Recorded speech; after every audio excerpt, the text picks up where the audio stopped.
Olá, eu sou o psicólogo Ricardo Chagas e no vídeo de hoje eu vou fazer uma análise psicológica e explicar o final do filme Ataque dos Cães, dirigido por Jane Campion e protagonizado por Benedict Cumberbatch. Lembrando que a análise contém spoilers.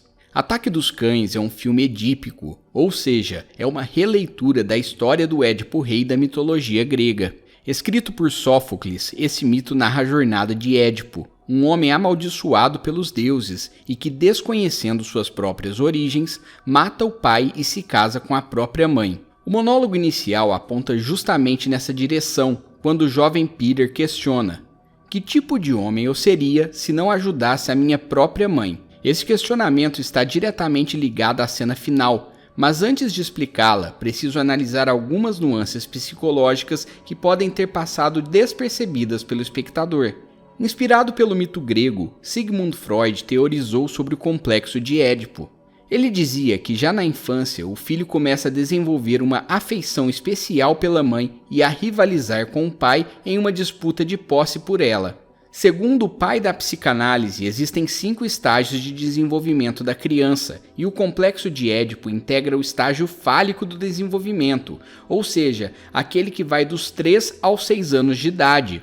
Nesse período, a criança sente a ansiedade da castração, e no ensaio Conferências Introdutórias à Psicanálise, Freud pontua: mas ainda não dissemos qual é o perigo real que a criança teme como consequência de estar enamorada da mãe.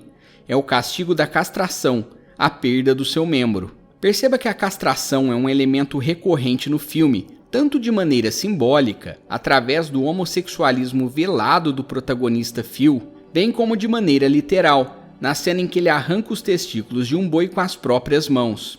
Por falar em Phil, é interessante analisar sua preocupação em parecer excessivamente másculo e rude com a finalidade de ocultar sua verdadeira orientação sexual.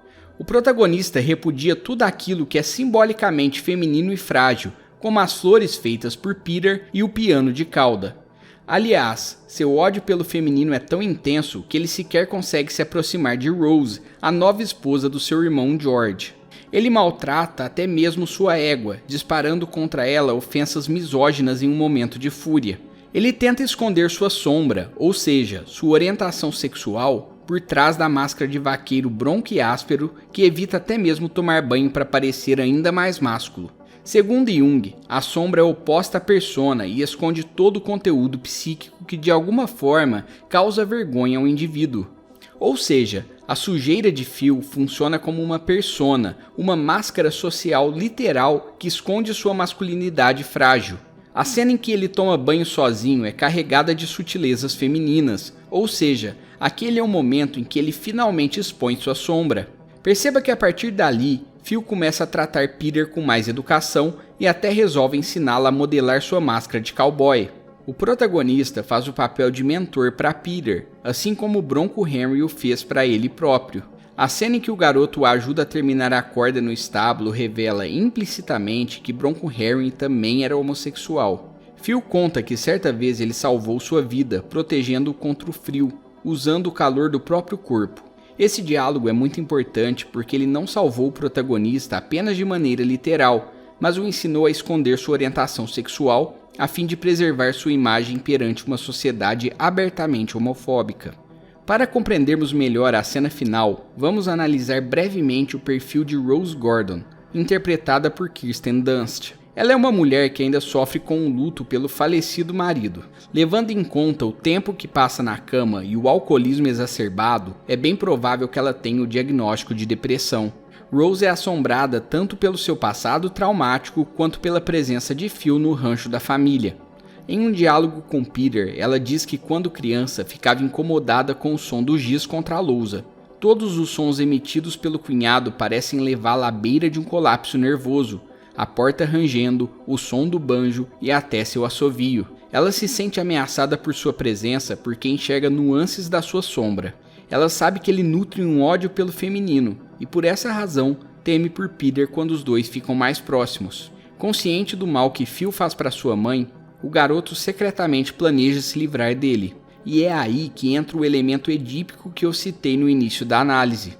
Peter estuda para ser um médico cirurgião, portanto possui conhecimentos acadêmicos sobre doenças, inclusive o antraz, transmitido por animais mortos. Nessa cena em que encontra o cadáver de uma vaca, ele toma o cuidado de usar luvas para dissecá-la, já que provavelmente ela está contaminada. Depois que Phil se machuca tentando espantar o coelho preso entre as toras de madeira, o garoto deliberadamente contamina sua ferida com o antraz recolhido da vaca morta. Apesar de não ser fisicamente forte, ele é inteligente e sabe da sombra de Phil, ou seja, seu ponto fraco. Por isso, ele sutilmente o seduz e intencionalmente contamina o balde d'água naquela noite no estábulo.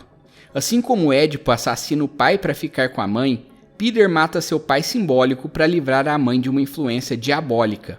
De maneira inconsciente, ele teme que a perturbação que Phil causa a Rose a leve ao suicídio, provocado pelo excesso de álcool, assim como aconteceu com seu pai.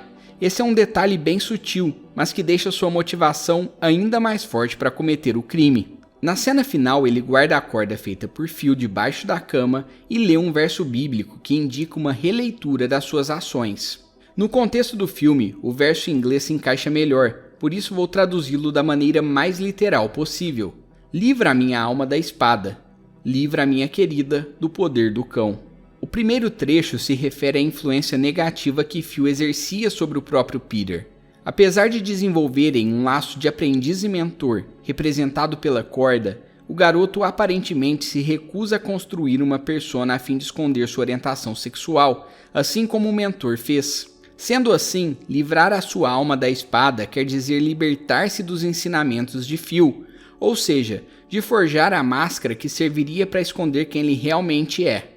A segunda frase significa livrar a sua querida, ou seja, sua mãe, do poder do cão, ou seja, de Phil, e assim ele o faz. Ataque dos Cães é um filme que traz um dilema moral interessante. Por mais que Peter tenha sido maquiavélico ao assassinar Phil, não é difícil aceitar ou entender suas reais motivações.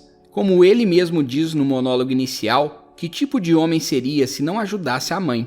Além do dilema moral, o filme também discute como rechaçar a verdadeira identidade às profundezas da sombra pode ser problemático. O protagonista era agressivo porque fingia ser alguém que não era.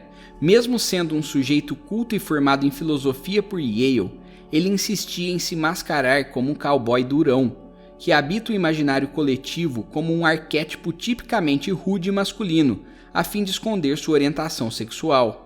É importante lembrar que esse filme é repleto de simbolismo, portanto essa é a minha interpretação pessoal da obra. Caso você o tenha interpretado de maneira diferente, deixe nos comentários.